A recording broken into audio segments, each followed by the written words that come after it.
Welcome to the First Mentor Podcast. Here, you will hear us talk about a variety of topics for the entire family that will hopefully spark a discussion, create a new curiosity, or simply teach you something new.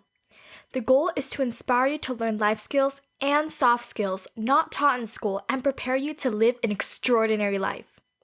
Come on and spend some time with us on your commute to school or anytime you're free.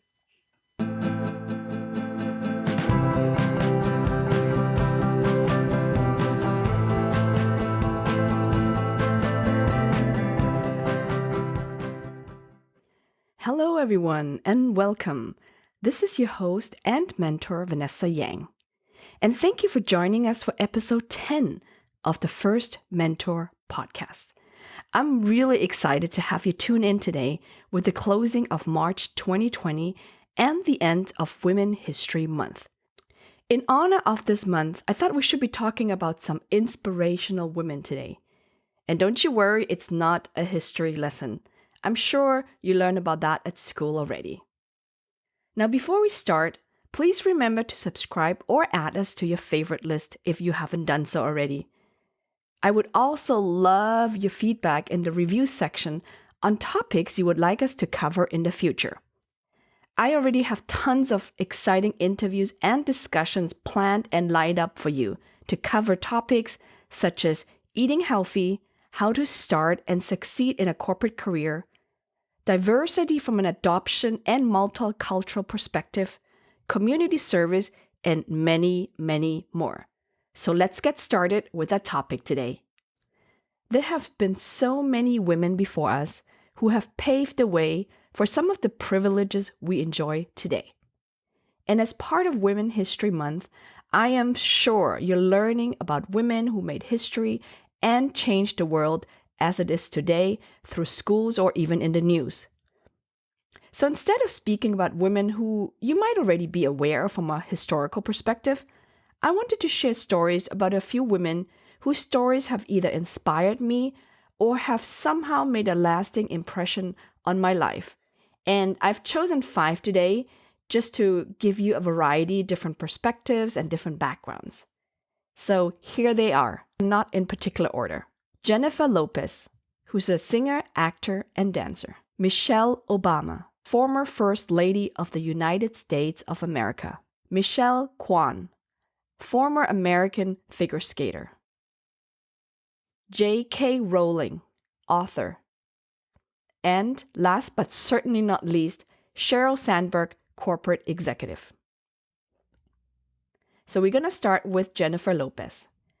And you probably know her as J-Lo, right? And she is a pop culture icon and has her hands in so many different projects, I can't even follow her. I first came across J-Lo in the movie Selena when I was a lot younger. And I thought she did a pretty good job in this movie portraying this talented rising star, Selena, who left us way too soon.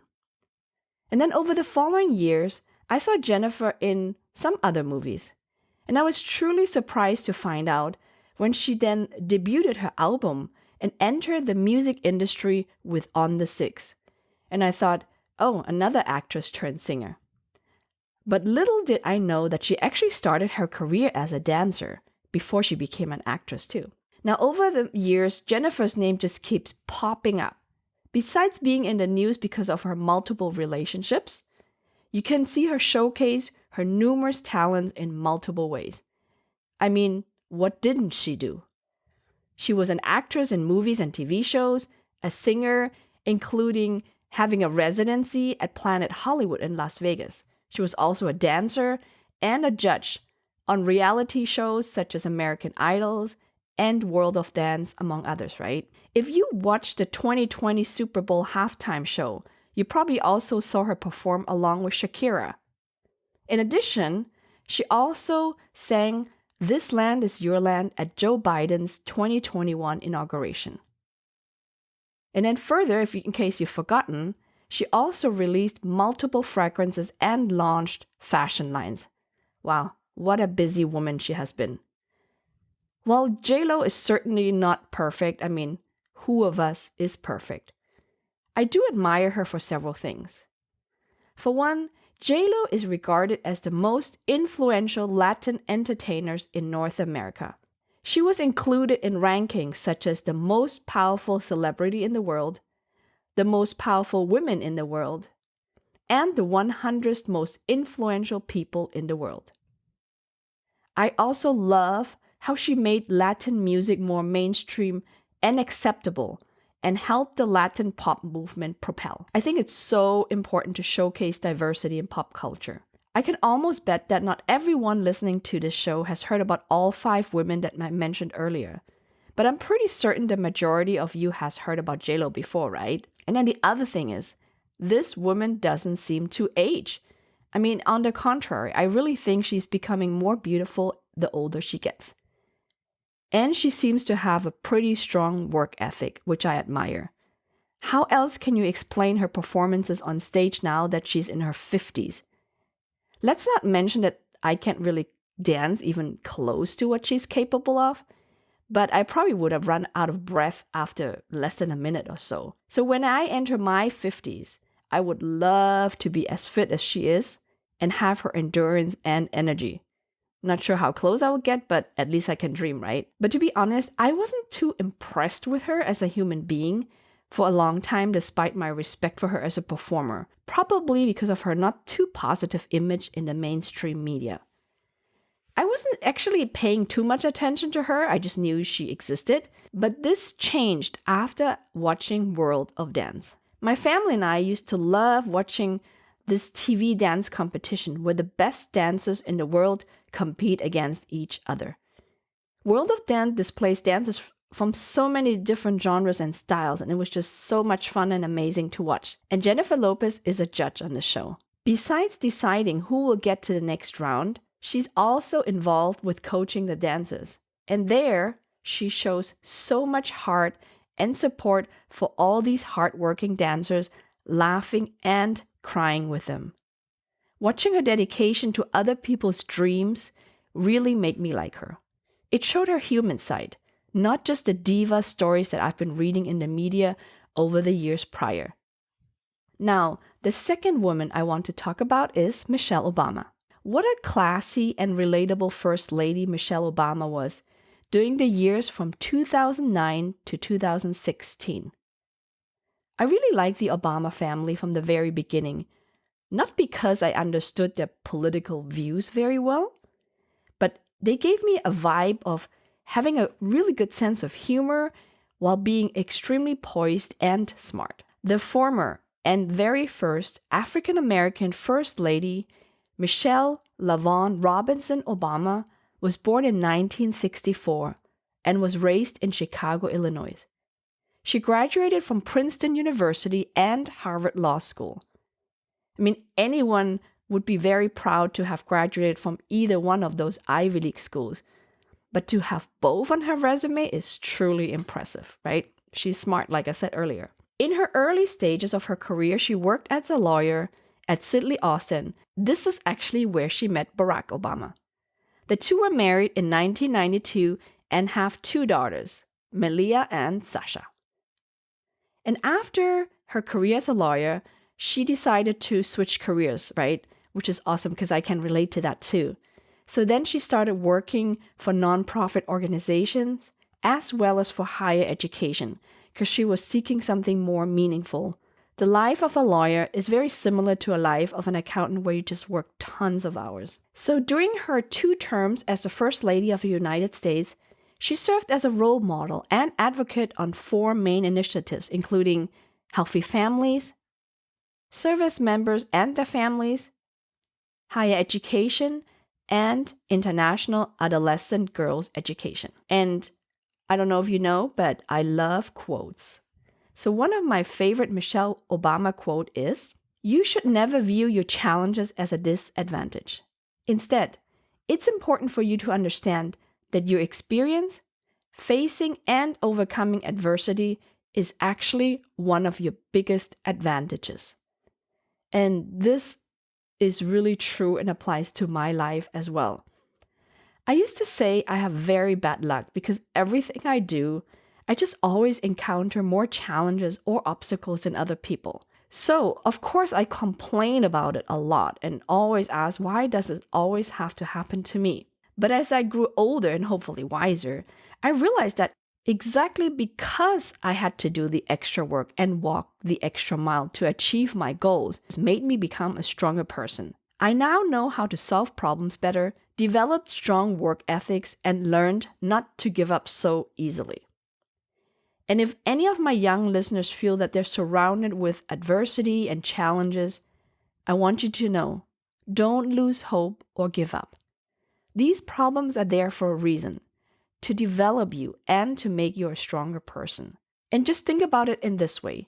It's like working out, right? When you first work out, your muscles are sore, it hurts. But over time, as you keep working out and using the same muscles, you become stronger and stronger. And this is true for your life as well. As you conquer adversity and challenges, you become a stronger person. You will learn to appreciate all those challenges one day if you just keep going, okay? I also enjoyed watching Mrs. Obama appearances on various talk shows. And my favorite is probably Carpool Karaoke with James Corden, and her episode aired in 2016, and you can find it on YouTube. This really showed her personality and made her so relatable, like she's just one of us. And have you heard about her book, Becoming? When you have a chance, it's a very inspirational book to read about her childhood to her experience and numerous stories as First Lady of the United States. I enjoyed it because it really gave me a sneak peek into the background of being a first lady too, because normally you don't hear that part in the news. And if you didn't have time to read it yet, maybe you can check out the Netflix documentary with the same name based on her memoir instead.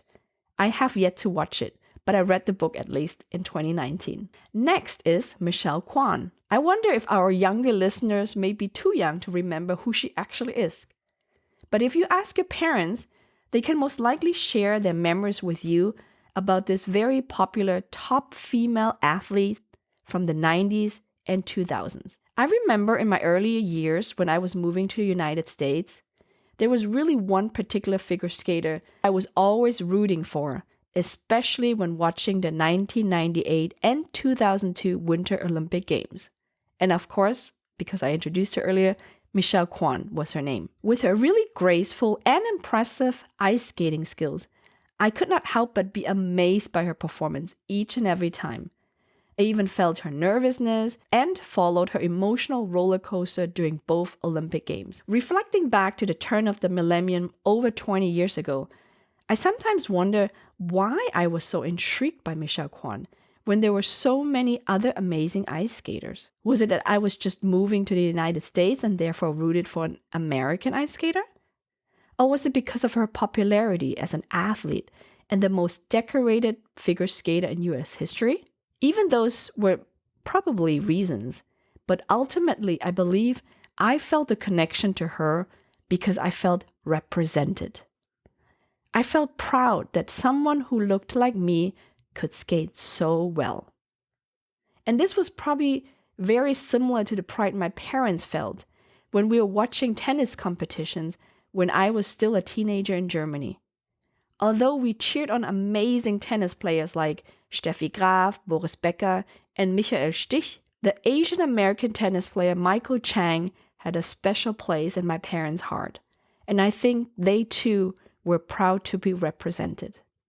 Anyways, we're talking about Michelle Kwan here, so let's get back to her. Besides being a 5-time world champion and a 9-time US figure skating champion, crazy numbers, right? There was one title she unfortunately had no luck conquering, the Olympic gold medalist.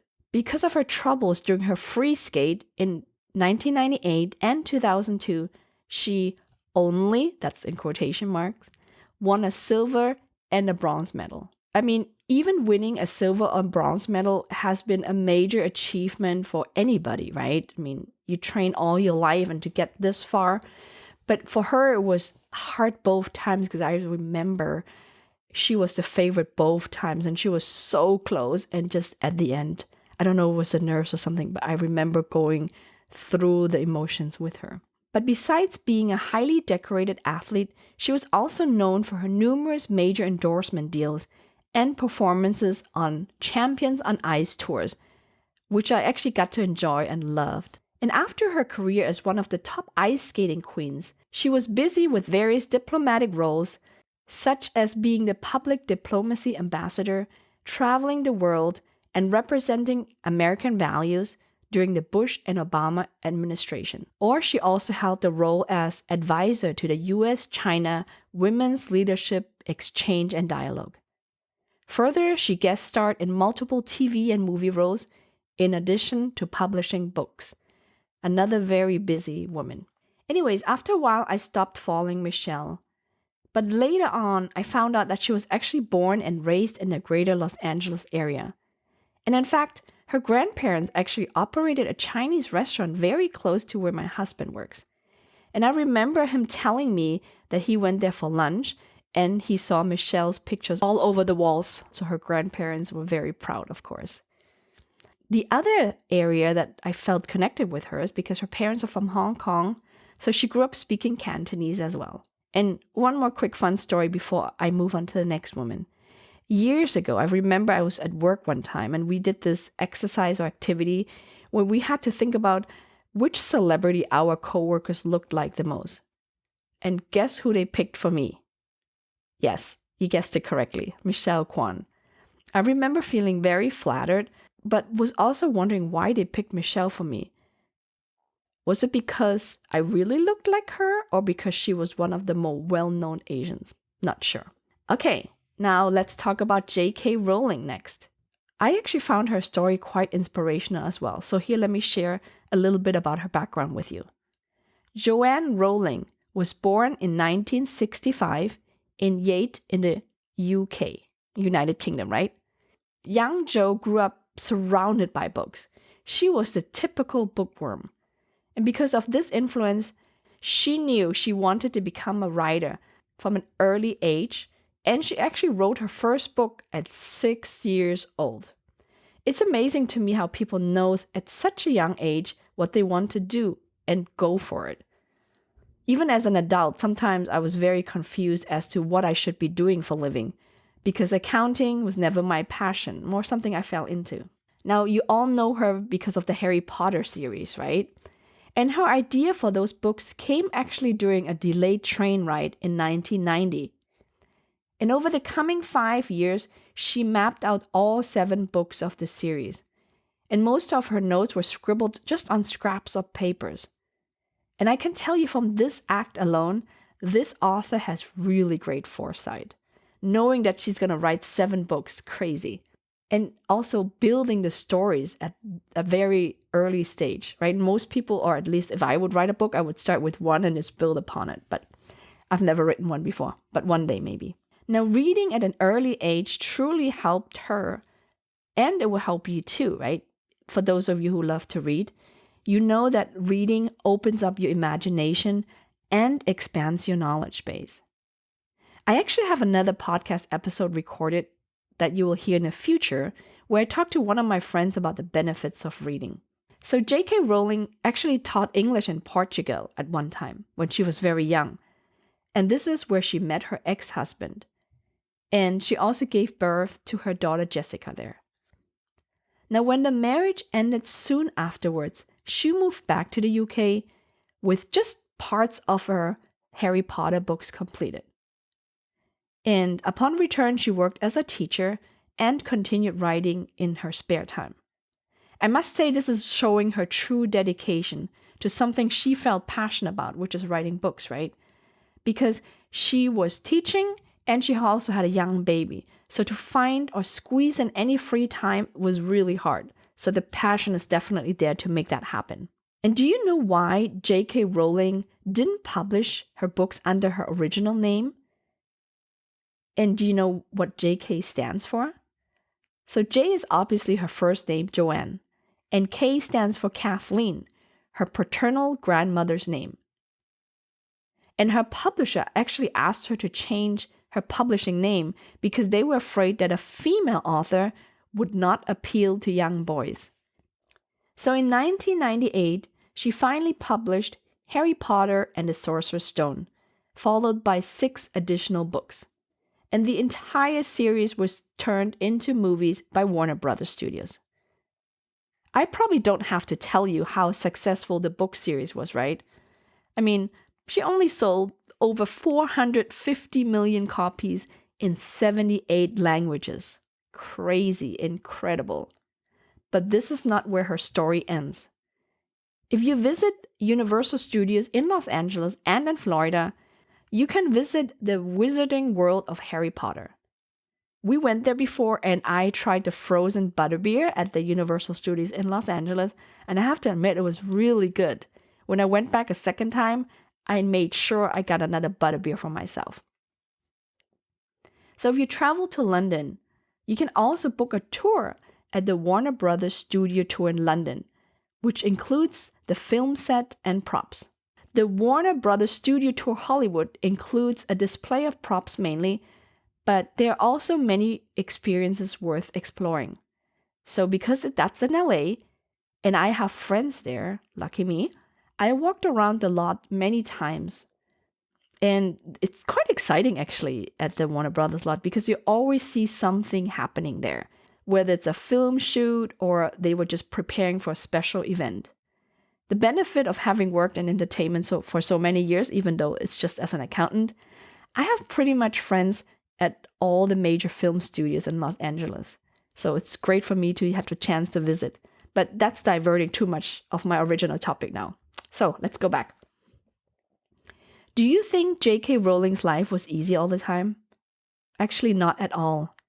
Her perseverance and her ability to turn her life around, despite all the challenges, are the reasons why I included her on this list.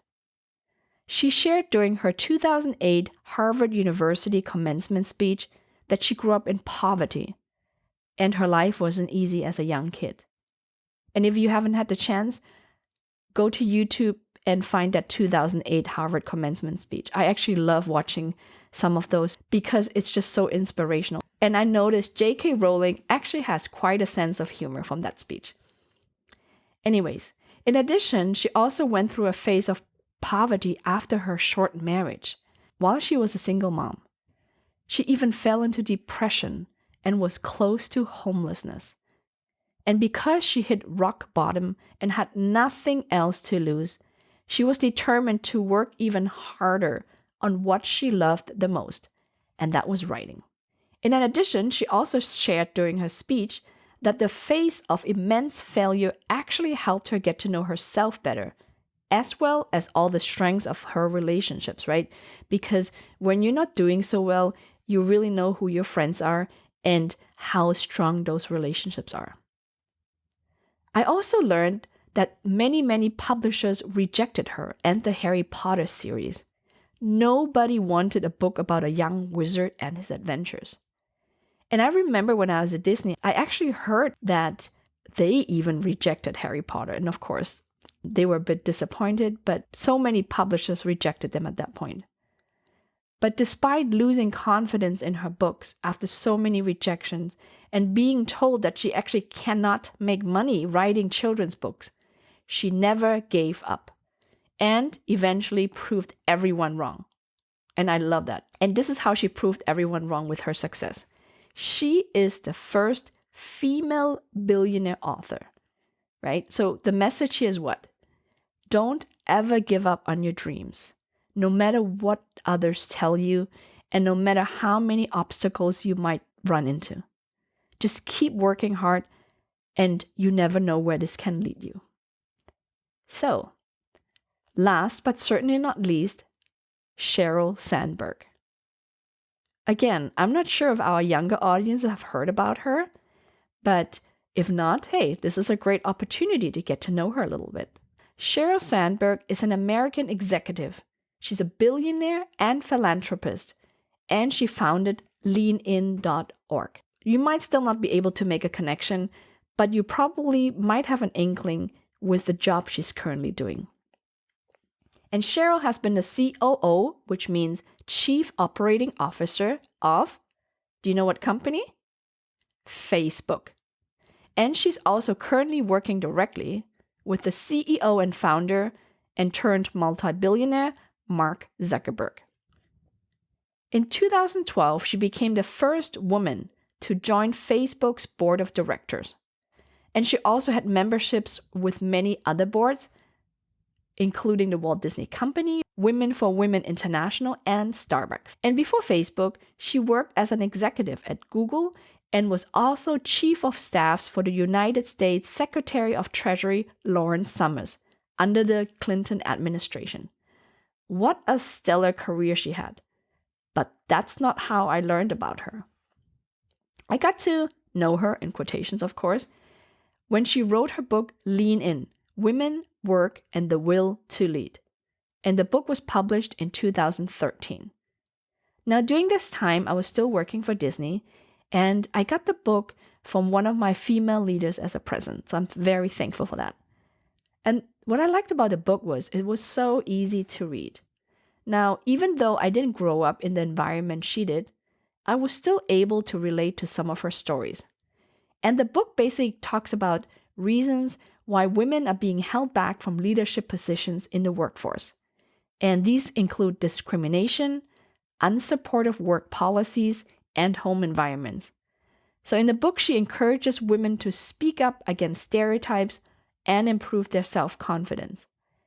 In addition, she also urges men to be more supportive on multiple fronts.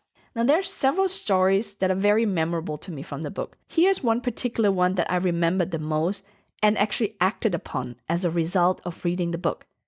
And to me, this story kind of expresses the title of the book, Lean In, right? What does that mean? And the story goes like this. There was a meeting held in a large conference room, just like a lot of meetings at corporate America, right? And there's a big table in the middle with seats around the table, but also seats towards the side of the room, normally like facing the wall. And there were a group of men and a group of women, right? And as they were told to sit down, where do you think did the men sit? Did they sit at the conference table or in one of the chairs on this side? What about the women? Yeah, you probably guessed it correct. Men don't even think twice about taking a seat at the table, while women hesitate. And in this situation, even despite an invitation from Cheryl to share a seat at the table, they rather sit on the sides. And as a result, they look like spectators and not participants. And this story really hit home with me because I identified myself with those women. And from then on, I changed it. I always made sure I got a seat at the conference table whenever possible, right? And I also learned that a woman, I have to lean in. And I mentioned to you earlier, I like quotes, and I wanted to share with you my favorite quote from Cheryl. It states, "I want every little girl who's told she's bossy to be told instead she has leadership skills." And this one I connected with as well and implemented to my life. So when my daughter was younger, maybe kindergarten or so, I often had her friends come to me and complain that she's so bossy. They're like, that was mom. She's so bossy. And then, they might not be wrong. But anyways, and my natural reaction was to initially say, hey, this is not acceptable, right? You have to share and what have you. And I wanted to change her bossiness.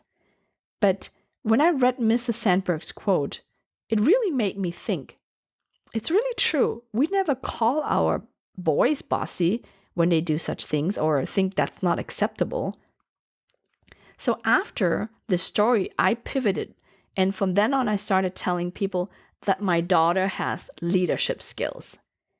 And with leadership skills, of course, that has to be nurtured, right? You can just tell a kid who wants to have things her way and boss people around, telling people what to do. You really have to have a conversation with them about being a leader and nurture that and clarify what that means. But it's great to have the chance to tell our girls, hey, you have leadership skills. When they speak up, we should fully support that. There are certainly many other women from all over the world and with many different backgrounds and stories who have made an impact on my life in one way or another. And these 5 trailblazers of their own industry are just examples of strong women and leaders with memorable and inspiring stories that I wanted to share with my younger audience. Hopefully, they or others like them give you a little push to keep going and never stop following your dreams. But besides celebrities, there are also female friends and family members that mean so much to me. You probably have those in your lives as well. And many times, we take them for granted and don't thank them enough. So my challenge to you in this episode is, who will you show some appreciation to today? Or this week even, by taking some real actions. If you enjoyed this podcast, please make sure to share them with your friends and family. And thanks for listening and spending time with me. Until next time.